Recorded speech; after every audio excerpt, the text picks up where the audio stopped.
je crois que Jésus-Christ, le troisième jour, est ressuscité des morts. Évangile de Matthieu, chapitre 27, verset 55 au chapitre 28, verset 15. Beaucoup de femmes sont là. Elles regardent de loin. Elles ont suivi Jésus depuis la Galilée pour le servir. Parmi elles, il y a Marie de Magdala, Marie, la mère de Jacques et de Joseph, et la mère des fils de Zébédée. C'est le soir. Un homme riche arrive. Il est de la ville d'Arimathée et s'appelle Joseph. Lui aussi est disciple de Jésus. Il va voir Pilate, le gouverneur, et lui demande le corps de Jésus.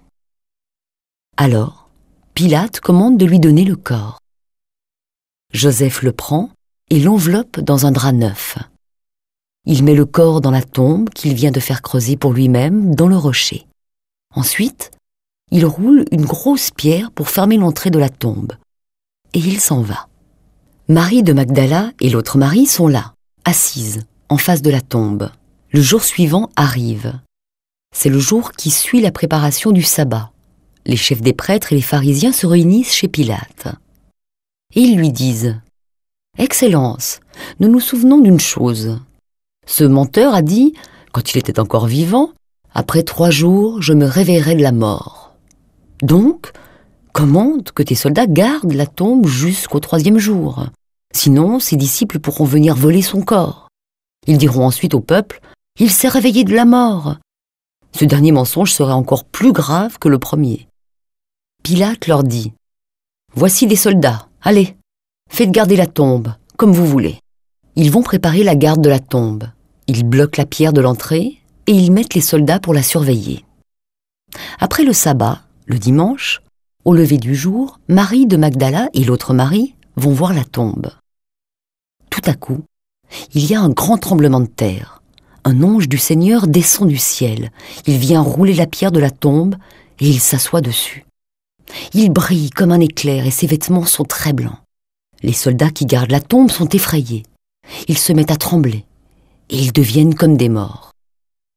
L'ange dit aux femmes « Vous, n'ayez pas peur. Je sais que vous cherchez Jésus, celui qu'on a cloué sur une croix. Il n'est pas ici. Il s'est réveillé de la mort, comme il l'a dit. Venez voir l'endroit où il était couché. Ensuite, allez vite dire à ses disciples « Il s'est réveillé de la mort et il vous attend en Galilée. Vous le verrez là-bas. » Voilà ce que j'ai à vous dire. Les femmes quittent vite la tombe. Elles ont peur, mais elles sont très joyeuses. Elles courent annoncer la nouvelle aux disciples de Jésus. Tout à coup, Jésus vient à leur rencontre et leur dit « Je vous salue ». Elles s'approchent de lui, elles saisissent ses pieds et l'adorent.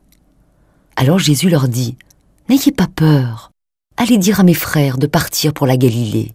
Ils me verront là-bas. » Les femmes sont en route. Pendant ce temps, quelques soldats qui gardaient la tombe vont à la ville.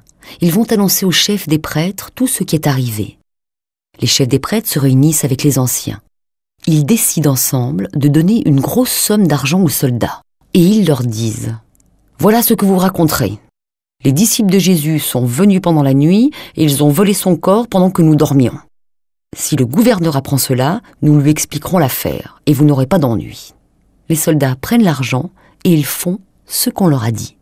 À cause de cela, on raconte cette histoire encore aujourd'hui parmi les habitants de la Judée.